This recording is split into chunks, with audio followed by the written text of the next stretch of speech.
After the Enclave's destruction, the refugees of Arroyo and Vault 13 resettled, building a new community with the aid of the Garden of Eden creation kit.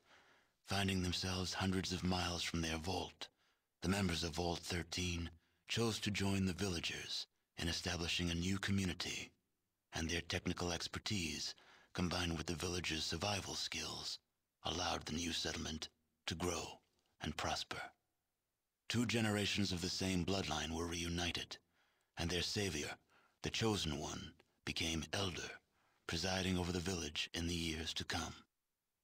Arroyo's elder lived for many years after the destruction of the Enclave.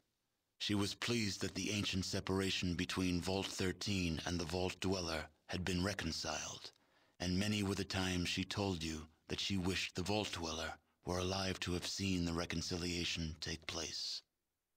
The elder passed away in her sleep, certain that the safety of your new village had been secured and was now flourishing. Many of the older Arroyo residents believe that she now lives in the vault of the sky, telling the Vault Dwellers of your brave deeds. Relations between the Slags and the residents of Modoc flourished. Between the two peoples, Modoc prospered and became a major farming community, supplying all the outlying regions with food. With Metzger gone, slavery disappeared from the area. Becky's casino bar grew quickly, and Rebecca Dyer's reputation as an honest casino and bar owner brought her the business needed to buy out her competition and expand. The den flourished, and it soon gained a reputation for being a tough but honest community. In the years following the destruction of the Enclave, Vault City continued to stagnate, choking on its own isolationism.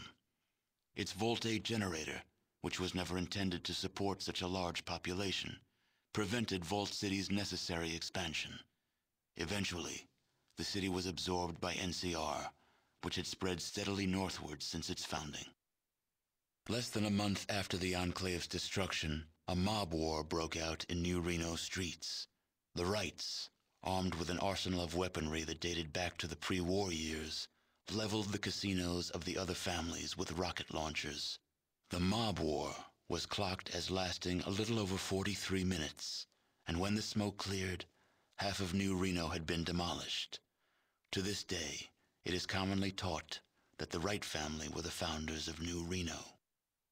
Though the Wright family never completely recovered from Richard's death, the knowledge that their killer had been brought to justice eased their troubled sleep. Myron died less than a year after the defeat of the Enclave, stabbed by a Jet addict while drinking in the den.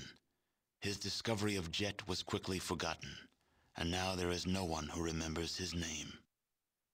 Optimizing Gecko's power plant became the first step in forging a spirit of cooperation between Gecko and Vault City. Gecko's increased power production became instrumental in helping Vault City's expansion. The harsh xenophobia of many of Vault City's leaders faded into obscurity, while Ghoul and Human labored side by side to create a center of learning and tolerance where once had stood only enmity and distrust. You still hear mention of Harold from time to time. Apparently, the tree growing from his head has gotten larger, and if rumors are to be believed, fruit is growing from it. The seeds are said to be remarkably tough, and several of them have taken root even in the most barren stretches of the wasteland. Several years after buying the excavator chip from the Chosen One, Marge LaBarge was able to purchase and control both the Morning Star and the newly opened Cocoa-Weef mines. Marge was an easy choice for mayor, and using her new political power, she made Redding join the growing New California Republic in return for a seat in the NCR's Hall of Congress. With the destruction of the conspiracy to destroy the mutants, Broken Hills began to thrive. Then, the uranium ran out. The city, having lost its sole reason for existing, slowly dispersed. The residents carried their riches with them, leaving the place a windswept, desolate ghost town. A few holdouts remained, attempting to eke out a pathetic existence, but eventually, they too disappeared. Inspired by your example, Marcus eventually traveled across the Great Mountains to the east, searching for other refugees from the Master's army. You never heard from him again. Your help with Vault 15 launched the new California Republic's push to civilize its neighbors. Though there were many more obstacles to overcome, the NCR now had a foothold into the northern wastes.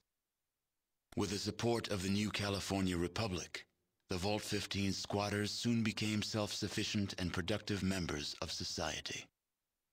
With your aid, the Death Claws of Vault 13 became a thriving community. When the Vault could no longer hold their numbers, a peaceful campaign of expansion was launched to claim the surrounding lands. The Shi flourished, creating a botanical scourge on the radiation surrounding their beloved town. Though this vine could not grow in other soils, the Shi took care to nourish it in their lands. They continued to grow in strength and prominence, forming the basis of a new empire.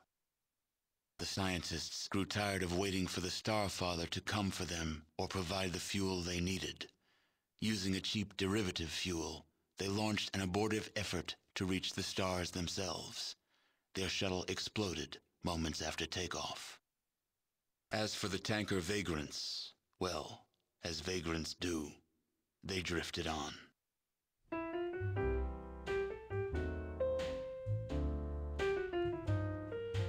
Give me a kiss to build a dream on in my imagination.